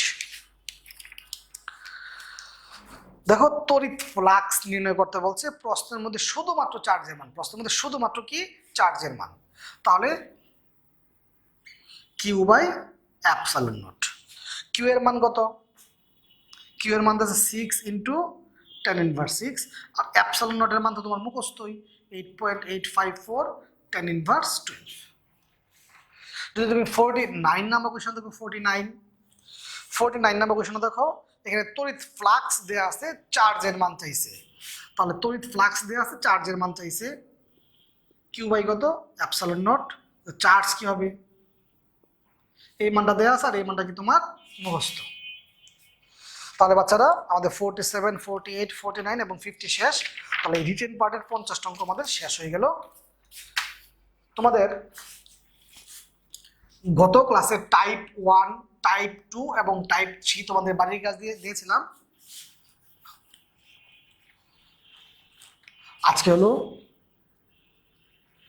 টাইপ 4, 5, 6 তোমাদের বাড়ির কাজ। এই টাইপের অঙ্কগুলাই কিন্তু কুইশন ব্যাংক, যে ঢাকা বিশ্ববিদ্যালয় সহ সকল বিশ্ববিদ্যালয়ের প্রশ্নগুলা যেগুলো আসছে, এগুলো কিন্তু টাইপ 4, 5, 6। অনেকে শুধু আমাকে প্রশ্ন করো ভাই, প্রশ্ন ব্যাংক। এই টাইপ 4, 5, 6 এইগুলোই কিন্তু প্রশ্ন ব্যাংকের অঙ্ক। এই সবগুলো প্রশ্ন ব্যাংকের অঙ্ক।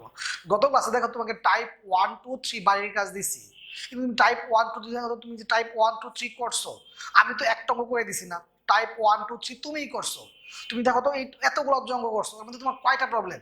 হাতে কোনো 1-2 জন স্টুডেন্ট আমাকে বলছো যে ভাই টাইপ 1 এর এইটা বুঝি না, বা টাইপ 2 এর এত নাম্বারটা বুঝি না।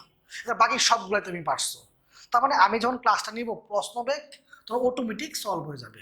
তার মানে তোমরা যদি কারো টাইপ 4 5 6 বা টাইপ 1 2 3 এর মধ্যে কারো যদি কোনো প্রবলেম থাকে, আমাকে মেসেঞ্জারে বলবা যে টাইপ 1 এর এত নাম্বারটা পারি না, টাইপ 2 এর এত নাম্বারটা পারি না, আমাকে বললে আমি তোমাকে বুঝাই দিব। কিন্তু তুমি সর্বোচ্চ চেষ্টা করবা, মানে তুমি একবার রিডিং বলা রিডিং করে পারছো না এতে আমাকে নক দিবা না। তুমি সর্বোচ্চটুকু চেষ্টা করবা যে একবার পারছো, দুইবার পারছো না, তোমার মেধাটাকে কাজে লাগাতে চেষ্টা করবা। আর তুমি আমাকে বললে তুমি বুঝাই দিবই, শেষ হয়ে গেল, কিন্তু তোমার মেধাটা কিন্তু নষ্ট হয়ে যাচ্ছে। তুমি আগে নিজে চেষ্টা করবে, বারবার চেষ্টা করবা, না পারলে আমাকে নক দিবো, আমি অবশ্যই বুঝিয়ে দিব। আমি জানি এই যে তোমাকে বাড়ির কাজ দিচ্ছি ম্যাক্সিমাম স্টুডেন্ট সব বলে পারবো, হাতে কোনো 1-2 জন স্টুডেন্টের 1-2টা প্রবলেম থাকতে পারে, এগুলো বোঝাতে তো আমার বেশিক্ষণ সময় লাগবে না। তাহলে টাইপ 4 5 6 তোমাদের বাড়ির কাজ দিলাম। এখন আমি স্থির তড়িৎ চ্যাপ্টারটা মেইন বই দাগাই দিব। যারা মেডিকেলের জন্য প্রিপারেশন নিচ্ছ মেইন বই দাগায় ফেলবা। ভার্সিটি বা ইঞ্জিনিয়ারিং এর জন্য মেইন বই দাগানোটা এত গুরুত্বপূর্ণ না। ভার্সিটি এবং ইঞ্জিনিয়ারিং এর জন্য মেইন বই দাগানোটা এত গুরুত্বপূর্ণ কিছু না। এখন আমি যারা মেডিকেল প্রিপারেশন নিচ্ছ বা যারা মেডিকেলে চান্স পেতে চাও ওদের জন্য বইটা দাগাই দিচ্ছি, সব বই দাগানোটা ফলো করো। পদার্থবিজ্ঞান দ্বিতীয় পত্র বইটা বের করো। তোমরা জানো যে আমি 2006 সংস্করণ 2019টা দাগাই। যদি কারো 2020 সংস্করণ থাকে, 2020-এর থাকে, 1-2টা পেজ এদিক ওদিক হয়, এর জন্য তো ইফেক্ট পড়ে না। তো 2019 ষষ্ঠ সংস্করণ সবাই স্থির তড়িৎ বের করো। স্থির তড়িৎ বের করো। এই প্রথম স্থির তড়িতের এই গ্রিক দার্শনিক থেকে এর নিচের 3-4 লাইন দাগাও, সবটা দাগাও, এই পর্যন্ত রিডিং করবা, ঠিক আছে? আচ্ছা, তারপরে তোমার কুলম্বের সূত্র ও ক্ষেত্রতত্ত্ব, দুটি চার্জের মধ্যকার এই আকর্ষণ বা বিকর্ষণ বলের মান 3টি শর্তের উপর নির্ভর করে: চার্জ দুটির পরিমাণ, চার্জ দুটির মধ্যবর্তী দূরত্ব এবং চার্জ দুটির মধ্যবর্তী মাধ্যমের উপর। আচ্ছা, দেখাইছো অবশ্যই। এখন এরপরে পেজে যাও, দেখো কুলম্বের সূত্র কেবলমাত্র বিন্দু চার্জের ক্ষেত্রে প্রযোজ্য হয়। বিন্দু চার্জের সংজ্ঞাটা শুধু রিডিং করার জন্য। কুলম্বের সূত্র সূত্রটা কি? দুটি বিন্দু চার্জের মধ্যকার আকর্ষণ বা বিকর্ষণ বলের মান চার্জ দুটির গুণফলের সমানুপাতিক, চার্জ দুটির মধ্যবর্তী দূরত্বের বর্গের ব্যস্তানুপাতিক, এবং এরা সংযোজক সরল রেখা বরাবর ক্রিয়া করে। ঠিক আছে? কুলম্বের সূত্র দুটি বিন্দু চার্জের মধ্যে ক্রিয়াশীল বা আকর্ষণ বিকর্ষণ বলের চার্জ দুটির গুণফলের সমানুপাতিক, দূরত্বের বর্গের ব্যস্তানুপাতিক এবং সংযোজক সরল রেখা বরাবর ক্রিয়া করে। এই দুটো ইকুয়েশন দাগাও, দুটো ইকুয়েশন দাগাও। সবাই বইয়ের মধ্যে লিখে ফেলো কুলম্বের সূত্রের প্রযোজ্যতা: বিন্দু চার্জ, ক্ষুদ্র চার্জ, স্থির চার্জ, বিসদৃশ বস্তু। এখন এই অ্যাপসাইলন নট যে মানটা আমি ক্লাসে তোমাকে পড়াই দিয়েছিলাম, এই মানটা একক সহ মুখস্থ রাখবা, ইম্পর্টেন্ট। 1/4 পাই অ্যাপসাইলন নট, এই মানটাও মুখস্থ একক সহ। কুলম্বের সূত্রের ভেক্টর রূপ, এই ক্লাসে কিন্তু আমি তোমাদের অনেকক্ষণ আলোচনা করেছিলাম কুলম্বের সূত্রের ভেক্টর রূপ। পরীক্ষায় এটা কিন্তু এমসিকিউ থাকে, নিচের কোনটি কুলম্বের সূত্রের সঠিক ভেক্টর রূপ। তারপর ক্ষেত্র তথ্য, ফ্যারাডে তড়িৎ ক্ষেত্রের ধারণা উপস্থাপন করেন। এটা হলো ক্ষেত্র তত্ত্ব নামে পরিচিত। এই যে একে ক্ষেত্র তত্ত্ব বলে। ফ্যারাডে ক্ষেত্র তত্ত্বের ধারণা দিছে। তারপর চার্জের কোয়ান্টায়ন, এটা নিয়েও ক্লাসে আমি আলোচনা করছি। একটি ইলেকট্রন ও প্রোটন চার্জই হলো মানে ইলেকট্রনের চার্জটা হলো ক্ষুদ্রতম চার্জ। ইলেকট্রনের চার্জের মান তুমি জানোই। এছাড়া পৃথিবীতে যত চার্জ আছে সকল চার্জ ইলেকট্রনের চার্জের পূর্ণ সংখ্যার গুণিতক। ইলেকট্রনের চার্জের পূর্ণ সংখ্যার গুণিতক। কিন্তু ই এর মান ভগ্নাংশ হতে পারে না। যে 2.5 এই ভগ্নাংশ হতে পারে না। তাহলে সবচেয়ে ক্ষুদ্র চার্জ কোনটা? ইলেকট্রন বা প্রোটনের চার্জ। এছাড়া যত চার্জ আছে সকল চার্জ এই ইলেকট্রনের চার্জের পূর্ণ সংখ্যার গুণিতক। পূর্ণ চার্জের মান তোমার ভগ্নাংশ হতে পারে না। তো চার্জের সংরক্ষণশীলতার মধ্যে প্রথম লাইনটা দাগাও, শুধুমাত্র প্রথম লাইনটা। তারপর তুমি আসবা এখানে তড়িৎ বল। তড়িৎ বলের একক কি? নিউটন। তড়িৎ বলের একক নিউটন। মানে যত একক আছে, মাত্রা আছে, বৈশিষ্ট্য আছে, এগুলো মেডিকেলের জন্য বেশি ইম্পর্টেন্ট। একক, মাত্রা, বৈশিষ্ট্য। এখন তোমার স্থির তড়িৎ বল আর মহাকর্ষ বলের তুলনা। স্থির তড়িৎ বল ও মহাকর্ষ বলের মধ্যে তুলনা। তাদের সাদৃশ্যগুলো আগে দেখো।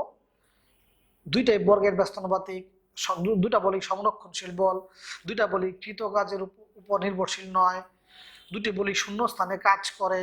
হ্যাঁ, 4 নাম্বারটা রিডিং করবা। এগুলো সাদৃশ্য। স্থির তড়িৎ বল আর মহাকর্ষ বলের যখন তুলনা, তো তাদের মধ্যে মিল কোনটা? দুইটাই কি বর্গের দূরত্বের বর্গের ব্যস্তানুপাতিক, দুইটা বলি সংরক্ষণশীল বল, কাজের উপর কৃতকাজের উপর নির্ভরশীল নয়, শূন্য স্থানে কাজ করে। আর 4 নাম্বারটা রিডিং করার জন্য। আর বৈসাদৃশ্য কি? স্থির তড়িৎ বল শক্তিশালী, মহাকর্ষ বল দুর্বল।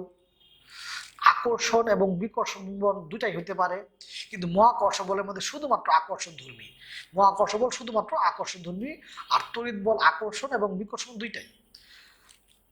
স্থির তড়িৎ বল মাধ্যমের উপর নির্ভরশীল, এটা নির্ভর করে না। আচ্ছা, তারপরে তড়িৎ ক্ষেত্র। এই তড়িৎ ক্ষেত্রের এককটা, এককের যে লাইনগুলো আছে সবগুলো লাইনই এককগুলা। তড়িৎ ফ্লাক্সের এই দুটা লাইন, তড়িৎ ফ্লাক্সের এই দুইটা লাইন দাগাও। তড়িৎ বলরেখার যে ধর্মগুলো খুব ইম্পর্টেন্ট, খুব ইম্পর্টেন্ট। প্রত্যেকটা পড়বা যে তড়িৎ বলরেখা, খোলা বক্ররেখা, বলরেখাগুলো পরস্পরের উপর আড়াআড়ি ভাবে পার্শ্ব চাপ দেয়। তারপর পরস্পরকে ছেদ করে না। ধনাত্মক চার্জিত পৃষ্ঠ হতে ঋণাত্মক পৃষ্ঠে শেষ হয়। শুরু হয় কোন জায়গায় ধনাত্মক চার্জ, শেষ হয় কোন জায়গায় ঋণাত্মক। এই সবগুলাই ইম্পর্টেন্ট, এই ধর্মটাই ইম্পর্টেন্ট। তড়িৎ প্রাবল্যের এককটা দাগাও, ভেক্টর রাশি দাগাও। ই এর দিক হলো ধনাত্মক পরক চার্জের ক্রিয়াশীল বলের দিকে, পরক চার্জের ক্রিয়াশীল বলের দিকে। আচ্ছা,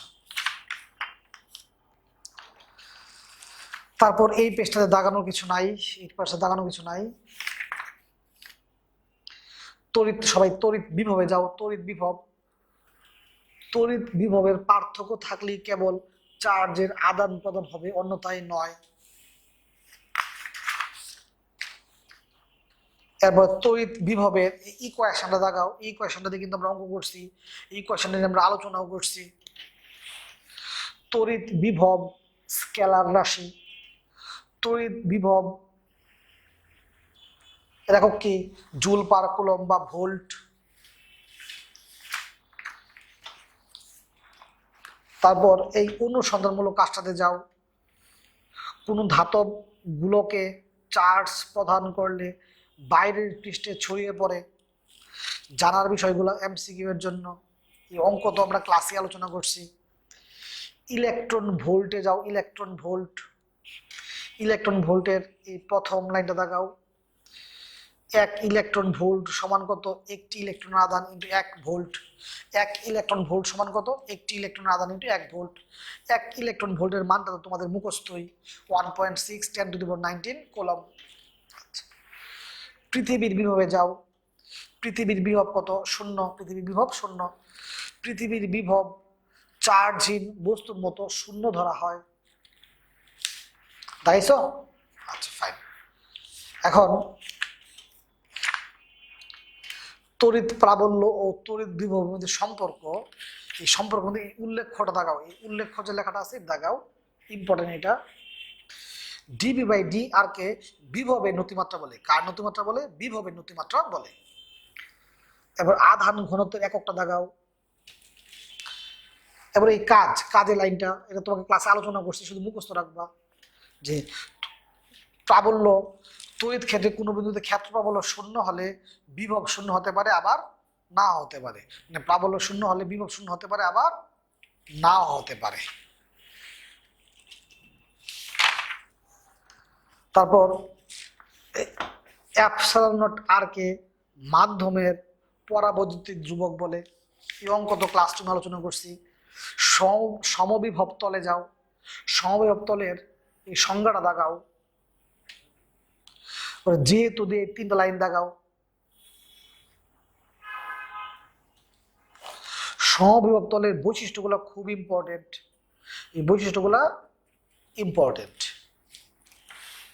তড়িৎ দ্বিমেরুতে যাও, তড়িৎ দ্বিমেরু, তড়িৎ দ্বিমেরুর সংজ্ঞাটা দাগাও, এর উদাহরণগুলো প্রত্যেকটা লাইন দাগাও, উদাহরণগুলো প্রতিটা লাইন। উদাহরণ মানে ইম্পর্টেন্ট। হ্যাঁ, দ্বিমেরু ভ্রামকের সংজ্ঞাটা ইকুয়েশনটা দাগাও, এর অভিমুখ কি ঋণাত্মক চার্জ হতে ধনাত্মক চার্জের দিকে।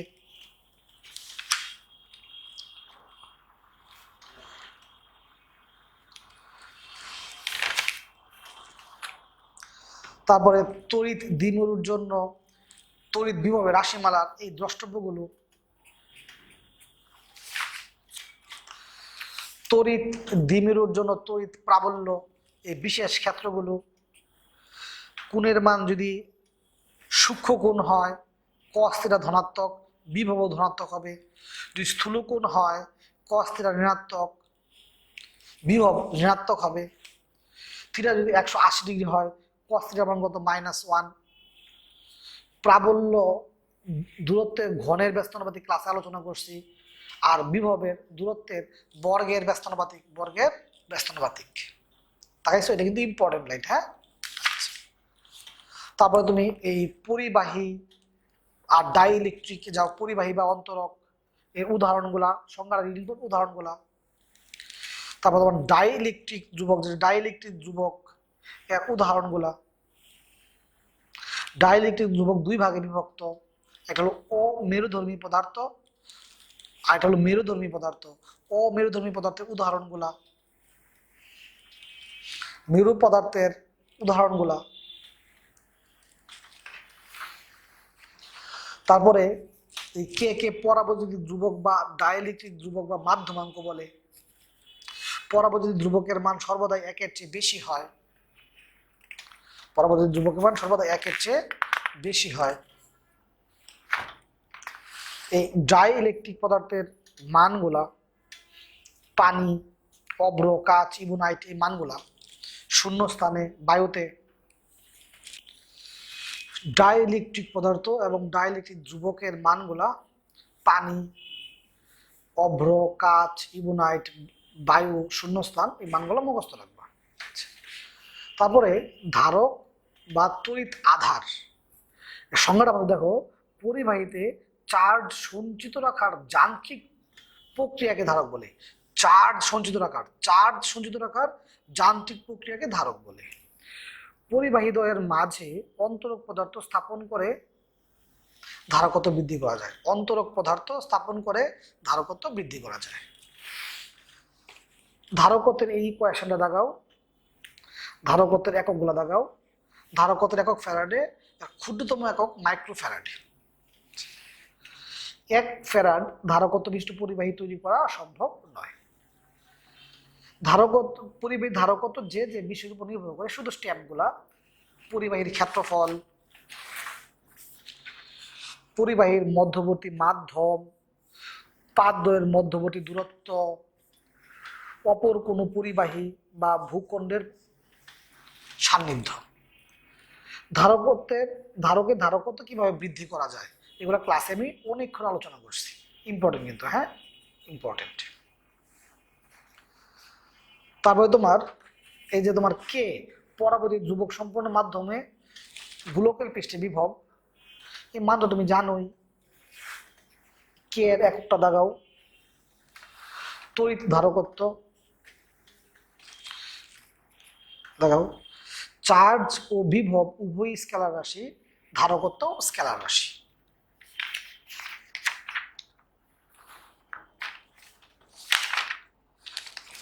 তারপর তুমি ধারকের শ্রেণী ও সিরিজ বিন্যাস ধারকের শ্রেণী বা সিরিজ বিন্যাস। ইকুয়েশনটা ক্লাসে তোমাকে লিখে দিছি। শ্রেণীর সমবায়ে ধারকত্ব হ্রাস পায়। শ্রেণীর সমবায়ে ধারকত্ব হ্রাস পায়। ধারকের সমান্তরাল সংযোগ। ইকুয়েশনটা দেখাও। সমান্তরাল সমবায়ে ধারকত্ব বৃদ্ধি পায়। এই অঙ্কটা ক্লাসের তোমাকে যে রিটেন পার্টের ম্যাথ শিট দেওয়া হয়েছে 31-32, দুইটা অঙ্ক ইম্পর্টেন্ট ক্লাসে বলে দিয়েছিলাম। ওই দুইটা অঙ্কের মতো এই অঙ্কটাই, যে সমান ধারকত্বের দুটি ধারকত্ব 4 গুণ, এই অঙ্কটা কিন্তু খাতায় করবা, বুঝে বুঝে করবা। না পারলে আমার যে ক্লাস শিটটা দিছি, ক্লাস শিটের 31-32 দুটো অঙ্ক আগে করে নিবা, ঠিক আছে? এই অঙ্কটা ইম্পর্টেন্ট, এই অঙ্কটা ইম্পর্টেন্ট। খাতা কলম আনসার মুখস্থ না, কিন্তু খাতা কলমে করবা, সবাই খাতা কলমে করবা। না পারলে আজকে ক্লাসে তোমাদের 31-32 দুটো অঙ্ক করে দিচ্ছি, দুটো অঙ্ক ফলো করবা। সঞ্চিত শক্তির ইকুয়েশনটা দেখাও।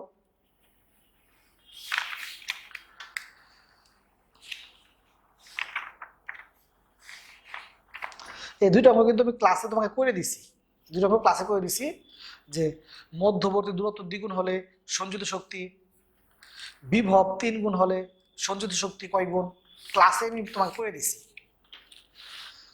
ধারকের প্রকারভেদ ও ব্যবহার। পরিবর্তনীয় ধারক এর প্রথম 3টা লাইন রিডিং পড়বা। স্থির মান ধারক বা অব্রধারক বেতার গ্রাহক যন্ত্রে এরূপ ধারক ব্যবহৃত হয়ে থাকে। কাগজ ধারক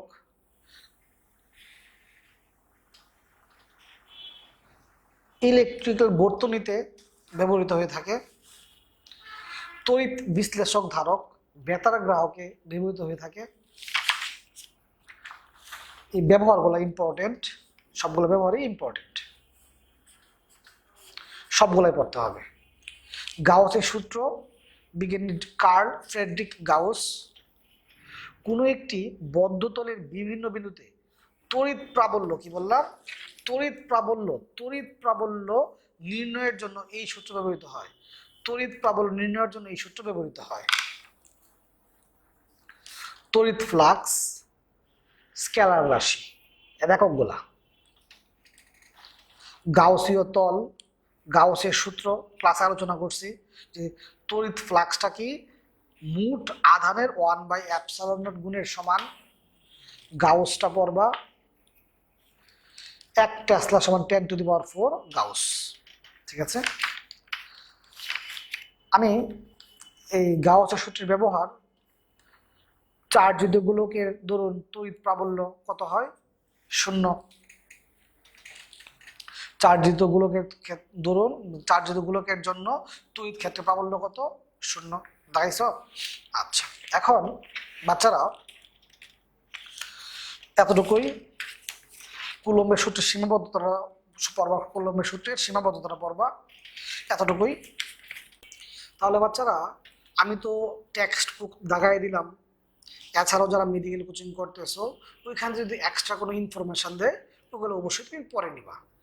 তো এই অধ্যায়ের প্রথম ক্লাসে আমি তোমাকে কুলম্বের সূত্র, প্রাবল্য, বিভব এইগুলো নিয়ে আলোচনা করছি এবং ওই রিলেটেড ম্যাথগুলো নিয়ে আলোচনা করছি। আজকের ক্লাসে আমি আলোচনা করছি তোমার ধারকত্ব, তড়িৎ ফ্লাক্স, দ্বিমেরু ভ্রামক, সঞ্চিত শক্তি, গাউসীয় তল বা গাউসের সূত্র নিয়ে আলোচনা করছি, তাই তো?